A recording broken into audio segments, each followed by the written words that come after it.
Hey, Mitzi here. I just want to come to you and give you a few fitness tips that I was thinking about this morning as I was doing my workout. As I've talked about before, I do have lower back issues that do flare up every now and then, do give me aggravation, and I don't let it interfere with my workout whatsoever. No matter how bad my back is bothering me, I do not stop my workout, because as I've found out over the years, that does help keep my back stronger and get my back healed faster than just to sit and try to think it's going to heal that way. That does not work. I have learned and learned and learned over the years what works and what don't. So I know my workouts do help improve my back. One thing that I do notice that sometimes when my back was, this morning it was kind of bothering me just a little bit, just enough to, you knew it was there. But I noticed, because this morning I was doing Kempo cardio, which is mainly kicks, punches and kicks. So you know when you kick, they have you to hold your hands, like in a stance position. And when you go to kick sideways, you're supposed to hold that stance, which is good on your balance, good on your stability. But when you have, like on me, my side over here on my back will hurt. So what I found, either sometimes I will even hold that side while I'm kicking. I'll brace myself on this leg and I'll kick.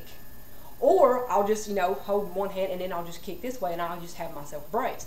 Because I found out I love to kickbox, but I do know over the years, after doing repetitive kicks on the side like that, that will wear my back out really quick.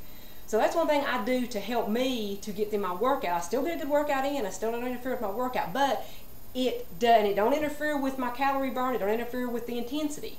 It just helps me keep my balance. I don't have to worry about my body, my actual body or back, supporting me, because I have my hand here to support me. Also, another one is your back kick. Sometimes, they tell you to look back in your back kick. Well, you can lose your balance real easy if you're trying to look back, balance, and also kick. So I also have done that, done this too. Put your hands here and kick back. That will give you stability on your legs. And also, I don't, most of the time, unless I'm in a class, which is very rarely, I don't look back. I don't need to look back because I'm in my own house, my own basement.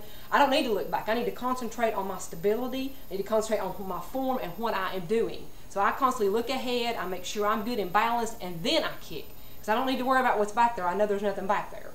So that's just a few tips that I've learned to do.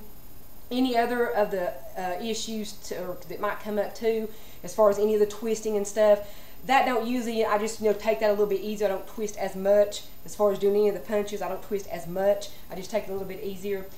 But one thing I've learned this week, this is the third day I have used my new Love Them shoes that I got, my Asics. Absolutely love these shoes.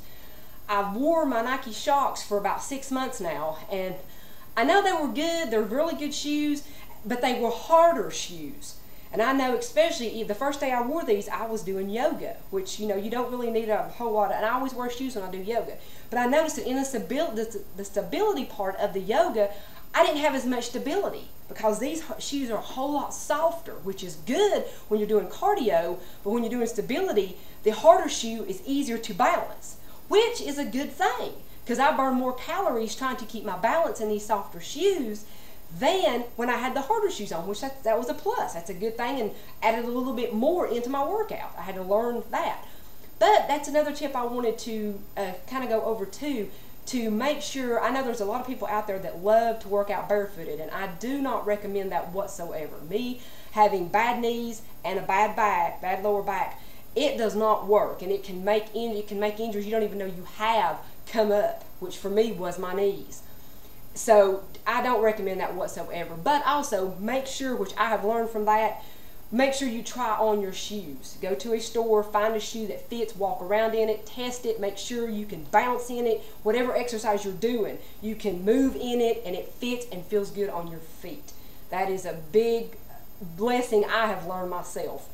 Over the years I've bought cheap shoes, I've bought all kinds of shoes and got through my workouts, but by the end of it I'm miserable. Especially like when I done Turbo Fire, I had them Nike Shox on, and by the end of it I have sweaty feet. I'm just must be a freak of nature, but I have sweaty feet. By the end of it I had blisters on my toes, which you can't focus on your moves and the fun you're having in the workout when your feet are miserable and you're constantly trying to figure out how to your toe, every time you land. That's no fun. That's no fun at all. These shoes so far, I can't even tell they're on my feet. And that is a big plus and a big help in my workout. So these are a few tips I thought I would bring to you on this wonderful Friday the 13th, which happens to be a good luck day for me. Not most of everybody, but it is for me. But make the best of it, have fun, have a good weekend, and make sure you get in your workouts. Till later, bye.